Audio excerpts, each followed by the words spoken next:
ಧನುರಾಶಿಯವರ ಮೇಲೆ ಮಹಾಚಂದ್ರಗ್ರಹಣದ ಪ್ರಭಾವದ ವಿಶೇಷವಾದ ವಿಚಾರಗಳ ವಿಡಿಯೋಗೆ ನಿಮಗೆಲ್ಲ ಧನುರಾಶಿಯವರಿಗೆ ಆತ್ಮೀಯವಾದಂತಹ ಸ್ವಾಗತ ಹಾಗೂ ವಿಠಲ್ ಭಟ್ ಮಾಡುವಂತಹ ನಮಸ್ಕಾರ. ವೀಕ್ಷಕರೇ, ಮೊದಲನೇ ಸಲ ನಮ್ಮ ಚಾನಲ್ ಬಂದಿರ ಅಂದರೆ ದಯವಿಟ್ಟು ಸಬ್ಸ್ಕ್ರೈಬ್ ಮಾಡಿಕೊಂಡು ಬೆಲ್ ಬಟನ್ ಹೊತ್ಕೊಂಡು ಆಲ್ ಅಂತ ಮಾಡ್ಲಿಕ್ಕೆ ಮರಿಬೇಡಿ. ಫೇಸ್ಬುಕ್ ಅಂತಾರೆ ನಮ್ಮ ಪೇಜನ್ನು ಫಾಲೋ ಮಾಡಲಿಕ್ಕೆ ದಯವಿಟ್ಟು ಮರಿಬೇಡಿ. ವಿಶೇಷವಾಗಿ ಈ 2026ನೇ ಇಸ್ವಿಯ ಮೊದಲ ಚಂದ್ರಗ್ರಹಣ ಸಂಭವಿಸ್ತಾ ಇದೆ. ಮಾರ್ಚ್ 3ನೇ ತಾರೀಕು ಹುಣ್ಣಿಮೆ ದಿವಸ ಮಂಗಳವಾರ ನಾಳೆ ಸಂಭವಿಸ್ತಾ ಇದೆ. ಈ ಒಂದು ವಿಶೇಷವಾಗಿರತಕ್ಕಂತಹ ಮಹಾಚಂದ್ರಗ್ರಹಣ ಧನುರಾಶಿಯವರಿಗೆ ಒಂದು ವಿಚಿತ್ರವಾದಂತಹ ಫಲವನ್ನು ನೀಡಲಿದೆ ಅಂತ. ಒಂದು ಏನು ಈ ಕಡೆ ಶುಭನೂ ಅಲ್ಲ, ಈ ಕಡೆ ಅಶುಭನೂ ಅಲ್ಲ, ವಿಚಿತ್ರ ಫಲಗಳನ್ನು ನೀಡಲಿದೆ ಅಂತ. ಸೊ ಅದು ಏನೇನು ನೀಡಲಿದೆ ಹಾಗೂ ಏನು ವಿಚಾರಗಳ ಬಗ್ಗೆ ಧನುರಾಶಿಯವರು ಗಮನ ಹರಿಸಬೇಕು ಅನ್ನುವಂಥದ್ದನ್ನು ಈ ವಿಡಿಯೋದಲ್ಲಿ ತಿಳಿಸ್ತೇನೆ. ಅಷ್ಟೇ ಅಲ್ಲ, ಪರಿಹಾರವನ್ನು ಸಹ ಖಂಡಿತವಾಗಿ ತಿಳಿಸ್ತೇನೆ.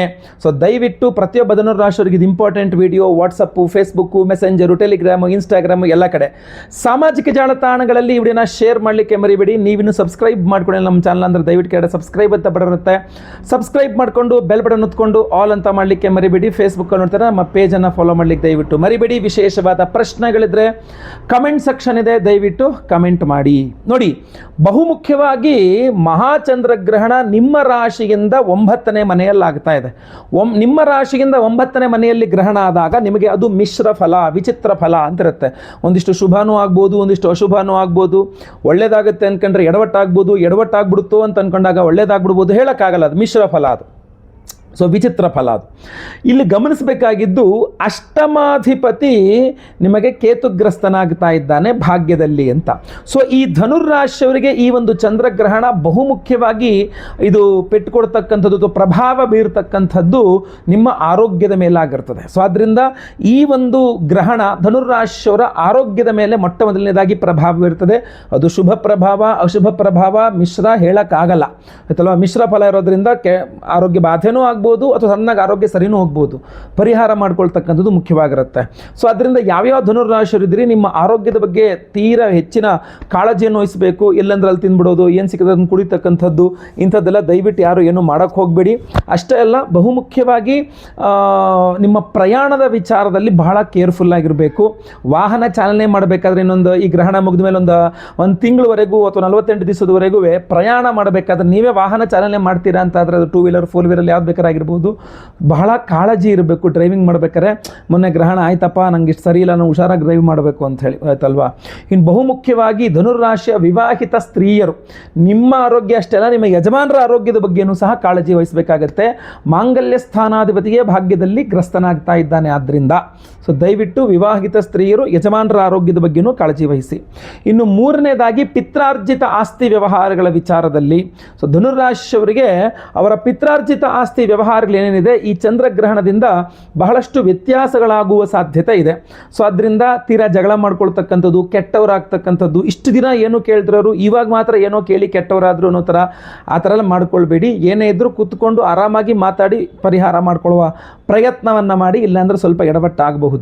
ಇನ್ನು ಬಹುಮುಖ್ಯವಾಗಿ ತಂದೆಯವರು, ಯಾಕೆಂದರೆ 9ನೇ ಮನೆಯಲ್ಲಿ ಗ್ರಹಣ ಅಂದರೆ ತಂದೆಯವರ ಬಗ್ಗೆ ಸ್ವಲ್ಪ ಹೆಚ್ಚಿನ ಅಂತ ಗಮನ ಕೊಡಬೇಕು. ತಂದೆಯವರ ಆರೋಗ್ಯ ಇರಬಹುದು, ತಂದೆಯವರ ಜೊತೆಗಿನ ಬಾಂಧವ್ಯನೂ ಬಂತು. ಇವಾಗ ಅಪ್ಪನ ಜೊತೆಗೆ ಸಿಕ್ಕಾಡು ಜಗಳ ಮಾಡ್ತೀರಾ, ಅಪ್ಪಂಗೆ ನಿಮಗೆ ತುಂಬ ಜಗಳ ಮನಸ್ತಾಪಗಳಾಗ್ತಾ ಇದೆ ಅಂತಾದರೆ, ನಿಮ್ಮ ಅಪ್ಪಂಗೆ ನಿಮಗೆ ಆಗ್ತಾ ಇದೆ ಅಂತಾದರೆ ತಂದೆಯವರಿಗೆ ಸ್ವಲ್ಪ ಹೇಳಿ, ಈ ಗ್ರಹಣ ಸರಿ ಇಲ್ಲ ನನಗೆ ಫಲ, ಆದ್ದರಿಂದ ನಮ್ಮಿಬ್ಬರ ಮಧ್ಯೆ ಜಗಳ ಆಗ್ತಾ ಇರಬೇಕು. ಸೊ ಇನ್ನೊಂದು ತಿಂಗಳು ನಾನು ಏನೂ ಮಾತಾಡಲ್ಲ ಅಂತಂದರೆ ಆಮೇಲೆ ಜಗಳ ಮಾಡ್ಬೋದು ಅಂತಲ್ಲ, ಬಟ್ ಕೂತ್ಕೊಂಡು ಮಾತಾಡ್ಕೊಂಡು ಏನಿದೆ ವಿಚಾರಗಳನ್ನ ಸರಿಪಡಿಸ್ಕೊಳ್ತಕ್ಕಂಥದ್ದು ಬಹಳ ಉತ್ತಮ. ಕುಳಿತು ಮಾತಾಡ್ಕೊಂಡ್ರೆ ಉತ್ತಮ ಅಂತ ಅನಿಸ್ತಾ ಇದೆ. ನೋಡಿ, ಯೋಚನೆ ಮಾಡ್ಕೊಳ್ಳಿ ಅದ್ರ ಬಗ್ಗೆ. ಇನ್ನು ಬಹುಮುಖ್ಯವಾಗಿ ಈ ವಿದೇಶ ಪ್ರಯಾಣ, ವಿದೇಶವಾಸ, ವಿವಾಹ ವಿಚಾರ, ಆಮೇಲೆ ಅದೃಷ್ಟದ ವಿಚಾರ, ಇದೆಲ್ಲ ಬಹುಮುಖ್ಯವಾಗಿರ್ತದೆ. ಅಂದರೆ ನೀವು ಅದೃಷ್ಟದ ಬೆನ್ನು ಬಿದ್ದು ನೀವೇನಾದರೂ ಒಂದಿಷ್ಟು ಅಂದರೆ ಈ ಲಾಟ್ರಿ, ಜೂಜು ಇಂಥ ಕಡೆ ಧನುರಾಶಿಯವರು ಈ ಗ್ರಹಣ ದುಷ್ಪ್ರಭಾವ ತುಂಬ ದುಡ್ಡನ್ನು ಕಳೆದುಕೊಳ್ಳುವ ಸಾಧ್ಯತೆ ತೀರಾ ಜಾಸ್ತಿ ಇದೆ. ಲಾಟ್ರಿಗೆ ದುಡ್ಡು ಬರುತ್ತೆ ಅಂತ ದುಡ್ಡು ಹಾಕಿದೆ, ಹೋಯ್ತು, ಲಾಟ್ರಿಲಿ ಹೋಯ್ತು, ಇದಾಡದೆ ಜೂಜಿನಲ್ಲಿ ದುಡ್ಡು ಹೋಯ್ತು, ಮತ್ತೊಂದು ಇನ್ನೊಂದು ಅಂತ. ಸೊ ಅದರಿಂದ ದಯವಿಟ್ಟು ಅಂಥದ್ದು ಗ್ರಹಣ ಅಂತಲ್ಲ, ಯಾವುದೇ ಕಾರಣಕ್ಕೂ ಅಂಥದ್ರಿಂದ ಬಹಳ ದೂರ ಇರಬೇಕು. ಮೋಸ ಹೋಗುವ ಸಾಧ್ಯತೆ ಅಂತ. ಸೊ ಅದರಿಂದ ಮೋಸ ಹೋಗುವ ಸಾಧ್ಯತೆ ಧನುರಾಶಿಯವರಿಗೆ ಜಾಸ್ತಿ ಇರ್ತದೆ ಈ ಒಂದು ಗ್ರಹಣದ ದುಷ್ಪ್ರಭಾವದ ವಿಚಾರದಲ್ಲಿ. ಸೊ ಅದ್ರ ಬಗ್ಗೆನೂ ಗಮನ ಹರಿಸಬೇಕು.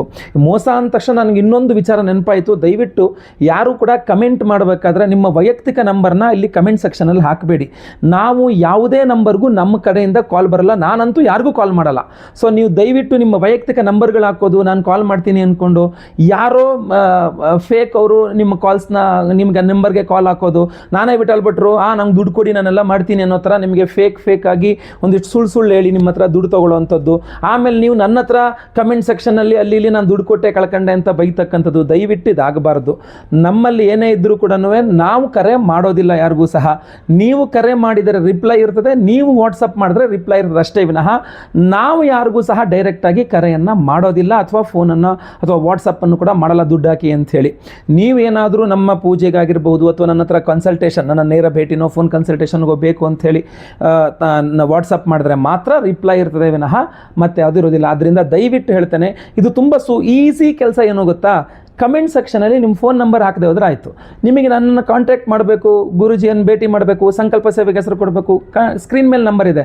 ಇಷ್ಟು ದೊಡ್ಡದಾಗಿ ಸ್ಕ್ರೀನ್ ಮೇಲೆ ನಂಬರ್ ಇರ್ತದೆ, ಮತ್ತು ಯಾಕೆ ನೀವು ಕಮೆಂಟ್ ಸೆಕ್ಷನಲ್ಲಿ ನಿಮ್ಮ ನಂಬರ್ ಹಾಕ್ತೀರಾ ನನಗೆ ಅರ್ಥ ಆಗ್ತಾ ಇಲ್ಲ.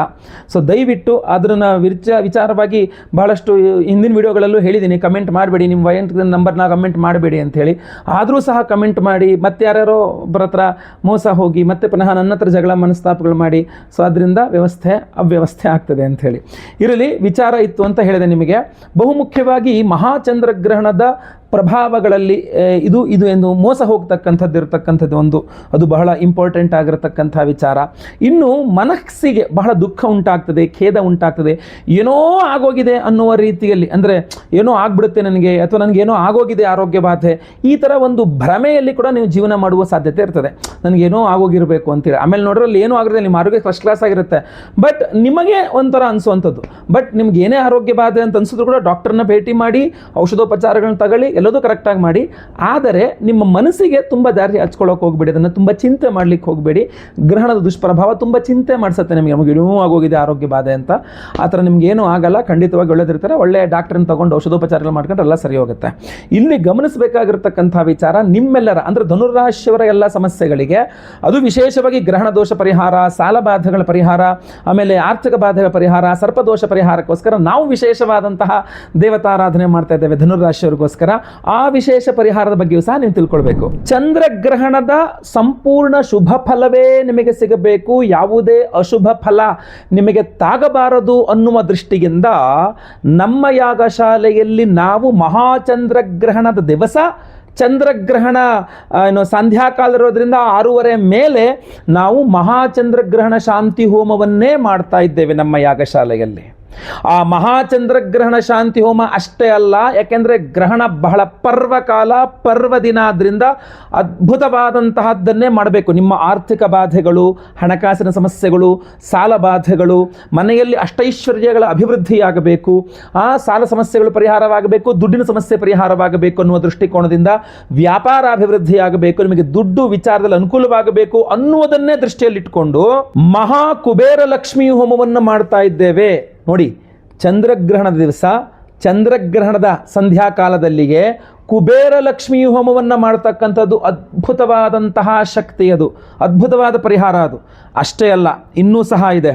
ನೀವು ಸಾಲ ಬಾಧೆಗಳಿಂದ ನಿಮ್ಮನ್ನು ಹೊರಗೆ ತರ್ತಕ್ಕಂಥದ್ದು ಕುಬೇರ ಲಕ್ಷ್ಮಿ ಅಷ್ಟೇ ಅಲ್ಲ, ರಣಮೋಚಕ ಮಹಾಗಣಪತಿ ಹೋಮವನ್ನು ಮಾಡ್ತಾ ಇದ್ದೇವೆ. ಅಂದರೆ ಸಾಲ ಬಾಧೆಗಳನ್ನು ಪರಿಹಾರ ಮಾಡ್ತಕ್ಕಂಥ, ಕೊಟ್ಟು ಸಾಲ ಇರ್ಬೋದು, ತಗೊಂಡು ಸಾಲ ಇರ್ಬೋದು, ಕೊಡ್ಸಿದ ಸಾಲ ಇರ್ಬೋದು, ಯಾವುದೇ ಸಾಲ ಬಾಧೆಗಳಿರಲಿ ನಿಮಗೆ ಅದು ಪರಿಹಾರವಾಗಬೇಕು ಅಂತ ರಣಬಾಧಾ ನಿವಾರಕ ಮಹಾಗಣಪತಿ ಮಂತ್ರ ಅಂತ ಇದೆ, ರಣಮೋಚಕ ಗಣಪತಿ ಹೋಮ ಅಂತ, ರಣಮೋಚಕ ಮಹಾಗಣಪತಿ ಮಂತ್ರ ಹೋಮವನ್ನು ಮಾಡ್ತಾ ಇದ್ದೇವೆ. ಅಷ್ಟೇ ಅಲ್ಲ, ಇನ್ನೂ ಇದೆ ನೋಡಿ.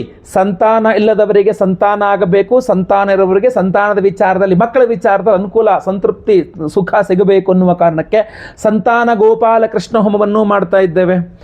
ಬೇರೆ ಸಮಯದಲ್ಲಿ ಮಾಡೋಕ್ಕೂ ಗ್ರಹಣದ ದಿನ ಮಾಡೋದಕ್ಕೂ ವ್ಯತ್ಯಾಸ ಇದೆ, 10-100 ಪಟ್ಟಷ್ಟು ಫಲ ಅಂತ ಹೇಳ್ತಾರೆ. ಆದ್ದರಿಂದ ನಾವು ನಿಮ್ಮೆಲ್ಲರ ಸರ್ಪದೋಷಗಳು ಪರಿಹಾರವಾಗಬೇಕು ಅಂತ ಆಶ್ಲೇಷ ಬಲಿ ಪೂಜೆ ಸರ್ಪಶಾಂತಿ ಹೋಮವನ್ನು ಮಾಡ್ತಾ ಇದ್ದೇವೆ.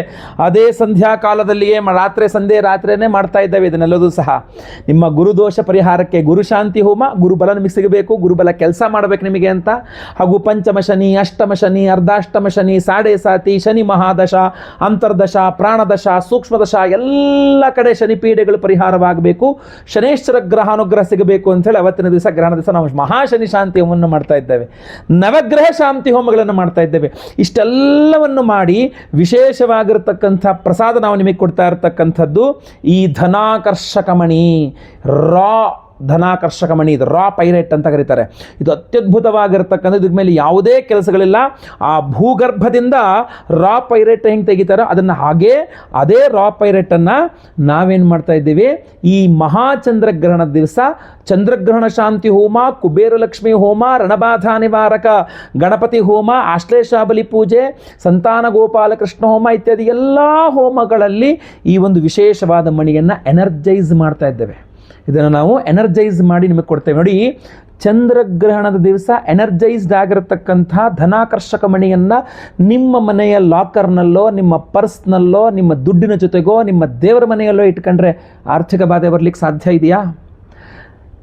ಮಹಾಚಂದ್ರಗ್ರಹಣದ ದಿವಸ, ಚಂದ್ರಗ್ರಹಣದ ದಿನವೇ ಈ ಒಂದು ಧನಾಕರ್ಷಕ ಮಣಿಯನ್ನು ರಣಬಾಧಾ ನಿವಾರಕ, ರಣಮೋಚಕ ಗಣಪತಿ ಹೋಮದಲ್ಲಿ ಆ ಮಂತ್ರ ಹೋಮದಲ್ಲಿ ಎನರ್ಜೈಸ್ ಮಾಡಿದ್ರೆ ಸಾಲಬಾಧೆಗಳು ನಿಮ್ಮನ್ನು ಕಾಡಲಿಕ್ಕೆ ಸಾಧ್ಯ ಇದೆಯಾ? ಇದು ಅದರಲ್ಲಿ ಎನರ್ಜೈಸ್ ಆಗ್ತದೆ. ಇಂತಹ ಒಂದು ಅದ್ಭುತವಾದಂತಹ ಮಣಿಯನ್ನು ನಾವು ಪ್ರತಿಯೊಬ್ಬರಿಗೂ ಸಹ ಸಂಕಲ್ಪ ಸೇವಾಕರ್ತರಿಗೆ ಕೊಡ್ತಾ ಇದ್ದೇವೆ. ಸ್ಕ್ರೀನ್ ಮೇಲೆ ಕಾಣ್ತಕ್ಕಂಥ ನಂಬರ್ಗೆ ನಿಮ್ಮ ಹೆಸರು, ಗೋತ್ರ ಗೊತ್ತಿದ್ರೆ, ನಕ್ಷತ್ರ ಗೊತ್ತಿದ್ರೆ, ರಾಶಿ ಗೊತ್ತಿದ್ರೆ, ನಿಮ್ಮ ವಿಳಾಸ, ನಿಮ್ಮ ಹೆಸರು ವಿಳಾಸ ಇಂಪಾರ್ಟೆಂಟು. ಸ್ಕ್ರೀನ್ ಮೇಲೆ ಕಾಣುವಂಥ ನಂಬರ್ಗೆ ಬೇಗ ವಾಟ್ಸಪ್ ಮಾಡ್ಕೊಳ್ಳಿ. ಹಾಗೂ ಸಂಕಲ್ಪ ಸೇವೆಗೆ ನಿಮ್ಮ ಹೆಸರು ರಿಜಿಸ್ಟರ್ ಮಾಡ್ಕೊಳ್ಳಿ. ಯಾಕೆಂದರೆ ಗ್ರಹಣದ ದಿವಸ ಅಂದಾಗ ತುಂಬ ಜನ ಕರೆ ಮಾಡಿರ್ತಾರೆ. ನಮ್ಮಲ್ಲಿ ಇದು ತುಂಬ ನಿಯಮಿತವಾಗಿ ಸ್ವಲ್ಪ ಲಿಮಿಟೆಡ್ ಆಗಿ ತರಿಸಿದ್ದೇನೆ. ಇದು ಖಾಲಿ ಆಗೋಯ್ತು ಅಂದರೆ ಮತ್ತೆ ನಾನು ಸಂಕಲ್ಪ ಸೇವೆಗೆ ಹೆಸರುಗಳು ತಗೊಳ್ಳೋದು ಕಷ್ಟ ಆಗ್ತದೆ. ಸೊ ಅದರಿಂದ ಬೇಗ ವಿಡಿಯೋ ನೋಡಿದ ತಕ್ಷಣ ನೀವು ಸಂಕಲ್ಪ ಸೇವೆಗೆ ಹೆಸರು ಕೊಟ್ಕೊಳ್ಳಿ ದಯವಿಟ್ಟು. ಮತ್ತೆ ಪುನಃ ಇಂಥ ಅದ್ಭುತವಾದ ಅವಕಾಶ, ಅದ್ಭುತವಾದ ಪ್ರಸಾದ, ಅದ್ಭುತವಾದ ಸಮಯದಲ್ಲಿ ಎನರ್ಜೈಸ್ ಮಾಡಿಕೊಳ್ಳಲಿಕ್ಕೆ ಆಗೋದಿಲ್ಲ. ಸೊ ಆದ್ದರಿಂದ ಬೇಗ ಸಂಕಲ್ಪ ಸೇವೆಗೆ ಹೆಸರು ಕೊಟ್ಕೊಳ್ಳಿ. ನಾನು ಮತ್ತೆ ಪುನಃ ಹೇಳ್ತೇನೆ, ಈ ಬಾರಿಯ ಈ ಮಹಾಚಂದ್ರಗ್ರಹಣ ಅತ್ಯದ್ಭುತ. ಆದರೆ ಆಚರಣೆಗೆ ಸಿಗೋದು ಬರೀ 10 ರಿಂದ 15 ನಿಮಿಷಗಳು ಮಾತ್ರ. ಆ 10-15 ನಿಮಿಷದಲ್ಲಿ ನಿಮಗೇನೂ ಪರಿಹಾರ ಮಾಡ್ಕೊಳ್ಳೋಕ್ಕಾಗಲ್ಲ, ಏನೂ ಮಾಡೋಕ್ಕಾಗಲ್ಲ. ನಾವಾದರೆ ಸಂಪೂರ್ಣವಾಗಿ ಹೋಮವನ್ನೇ ಮಾಡ್ತೇವೆ. ಗ್ರಹಣದ ನಂತರವೂ ಸಹ ಸಂಪೂರ್ಣ ದೊಡ್ಡ ಹೋಮವನ್ನೇ ಮಾಡ್ತೇವೆ. ಎಲ್ಲ ಲೈವ್ ಇರ್ತದೆ, ಹೋಮ ಲೈವ್ ಇರ್ತದೆ, ಸಂಕಲ್ಪ ಸೇವೆ ಲೈವಲ್ಲಿ ನಿಮ್ಮ ಹೆಸರು ಸಂಕಲ್ಪ ಮಾಡ್ತೇನೆ ನಾನು.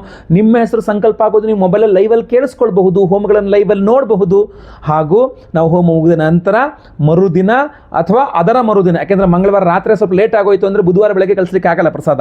ಸೊ ಅದರಿಂದಾಗಿ ಗುರುವಾರದ ದಿವಸ ನಾವು ಎಲ್ಲ ಹೋಮಗಳ ಭಸ್ಮ, ನಾಗಾರಾಧನೆ, ಅರಿಶಿನ ಪ್ರಸಾದ ಸಹಿತ ಈ ವಿಶೇಷವಾಗಿರತಕ್ಕಂತಹ ಈ ಒಂದು ಧನಾಕರ್ಷಕ ಮಣಿಯನ್ನು ಪ್ರತಿಯೊಬ್ಬರಿಗೂ ಸ್ಪೀಡ್ ಪೋಸ್ಟಲ್ಲಿ ನಾವು ಕಳಿಸಿಕೊಟ್ಟು ಬಿಡ್ತೇವೆ. ಯಾಕೆಂದರೆ ಗ್ರಹಣ ರಾತ್ರಿ, ನಾವು ರಾತ್ರಿ ಮೇಲೆ ಹೋಮ ಮಾಡಿದಾಗ ಆ ಹೋಮದ ಭಸ್ಮ ಆರಲಿಕ್ಕೆ ಟೈಮ್ ತೊಗೊಂಡ್ಬಿಡುತ್ತಲ್ಲ. ಸೊ ಅದರಿಂದ ರಾತ್ರಿ ನಾವು ಅದನ್ನು ತೆಗೆದುಕೊಂಡು ಬೇರೆ ದಿನಗಳಲ್ಲಾದ್ರೆ ನಾವು ಹಗಲಲ್ಲಿ ಹೋಮ ಮಾಡ್ತೀವಿ, ಸಂಜೆ ಅಷ್ಟರಲ್ಲಿ ಭಸ್ಮ ಎಲ್ಲ ಸ್ವಲ್ಪ ಸಿಕ್ಕಿರುತ್ತೆ. ಆ ಭಸ್ಮ ಅಂತ, ಯಾಕೆಂದ್ರೆ ನಾವು ಯಾವ ಹೋಮ ನಿಮ್ಮ ಹೆಸರಲ್ಲಿ ಸಂಕಲ್ಪ ಮಾಡಿದ ಹೋಮದ ಭಸ್ಮವನ್ನೇ ನಿಮಗೆ ಕೊಡುವಂಥದ್ದು. ಯಾವುದೋ ಹೋಮದ ಭಸ್ಮ ನಿಮಗೆ ಕಳಿಸಲ್ಲ, ನಾವು ಯಾವತ್ತೂ ಇಲ್ಲಿ ತನಕ ಮಾಡಿಲ್ಲ ಆ ಕೆಲಸವನ್ನು. ಸೊ ಆದ್ದರಿಂದ ಇದು ಆರೋ ತನಕ ನಾವು ವೆಯ್ಟ್ ಮಾಡಬೇಕು. ಸೊ ಮರುದಿನ ಬೆಳಗ್ಗೆ ತನಕ ಇದು ಆರುತ್ತೆ. ಮರುದಿನ ಬೆಳಗ್ಗೆ ಆ ಭಸ್ಮವನ್ನು ತೆಗೆದು ನಾವು ಅದನ್ನು ಪಾರ್ಸಲ್ ಪ್ಯಾಕಿಂಗ್ ಮಾಡಿ, ಇಡೀ ದಿನ ಆಗುತ್ತೆ ಪ್ಯಾಕಿಂಗ್ ಮಾಡೋಕ್ಕೆ. ಮರುದಿನ ಬೆಳಗ್ಗೆ ಅಂದರೆ ಗುರುವಾರ ದಿವಸ ಬೆಳಗ್ಗೆ ನಾವು ಇಲ್ಲಿಂದ ಸ್ಪೀಡ್ ಪೋಸ್ಟಲ್ಲಿ ಇರೋದನ್ನು ಸಹ ಕಳಿಸ್ಕೊಡ್ತೇವೆ. ಸೊ ತಡ ಮಾಡಬೇಡಿ. ಸ್ಕ್ರೀನ್ ಕಾಣೋ ನಂಬರ್ಗೆ ನಿಮ್ಮ ಹೆಸರು, ಗೋತ್ರ ಗೊತ್ತಿದ್ರೆ, ನಕ್ಷತ್ರ ಗೊತ್ತಿದ್ರೆ, ರಾಶಿ ಗೊತ್ತಿದ್ರೆ ಬೇಗ ವಾಟ್ಸಪ್ ಮಾಡ್ಕೊಳ್ಳಿ. ಎಲ್ಲರಿಗೂ ಸಹ ಒಳ್ಳೆಯದಾಗಲಿ. ವಿಡಿಯೋ ಇಷ್ಟ ಆದರೆ ದಯವಿಟ್ಟು ಲೈಕ್ ಮಾಡ್ಲಿಕ್ಕೆ ಮರಿಬೇಡಿ. WhatsApp, Facebook, messenger, Telegram, Instagram ಎಲ್ಲ ಕಡೆ ಸಾಮಾಜಿಕ ಜಾಲತಾಣಗಳಲ್ಲಿ ವಿಡಿಯೋನ ಶೇರ್ ಮಾಡಲಿಕ್ಕೆ ಮರಿಬೇಡಿ. ನೀವು ಸಬ್ಸ್ಕ್ರೈಬ್ ಮಾಡ್ಕೊಳ್ಳಿ ನಮ್ಮ ಚಾನಲ್ ಅಂದರೆ ದಯವಿಟ್ಟು ಕಡೆ ಸಬ್ಸ್ಕ್ರೈಬ್ ಅಂತ ಬಟನ್ ಇರುತ್ತೆ, ಸಬ್ಸ್ಕ್ರೈಬ್ ಮಾಡ್ಕೊಂಡು ಬೆಲ್ ಬಟನ್ ಹೊತ್ಕೊಂಡು ಆಲ್ ಅಂತ ಮಾಡ್ಲಿಕ್ಕೆ ದಯವಿಟ್ಟು ಮರಿಬೇಡಿ. ಮುಂದಿನ ವಿಡಿಯೋದಲ್ಲಿ ಮತ್ತೆ ಪುನಃ ಸಿಗ್ತಾನೆ. ಎಲ್ಲರಿಗೂ ಸಹ ಒಳ್ಳೆಯದಾಗಲಿ. ಲೋಕ ಸಮಸ್ತ ಸುಖಿನೋ ಭವಂತು. ನಾರಾಯಣ ನಾರಾಯಣ ನಾರಾಯಣ.